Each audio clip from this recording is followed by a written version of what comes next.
శ్రీ రేణుకా ఎల్లమ్మ తల్లి విగ్రహ ప్రతిష్టకు నన్ను ఆహ్వానించినటువంటి ప్రతి ఒక్క దళిత సోదరునికి, గ్రామ ప్రజలకు మనస్ఫూర్తిగా నా ధన్యవాదాలు తెలియజేసుకుంటున్నాను. ఆలయ అభివృద్ధి కోసం నా వంతుగా ఒక 50,000 ఈరోజు మీ కుల పెద్ద మనిషి మా సాగరానికి అందేయడం జరుగుతుంది. మీరు ఎప్పుడు పిలిచినా సరే రాజేశ్వరుడు అనే వ్యక్తి ఒక మీకు పిలుపుతూనే మాత్రమే ఉంటాడు.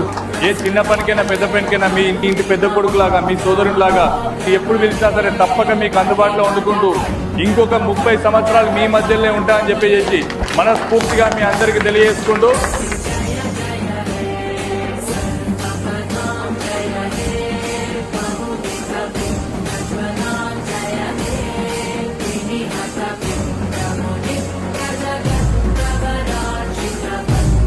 జై రేణుకా ఎల్లమ్మ తల్లి.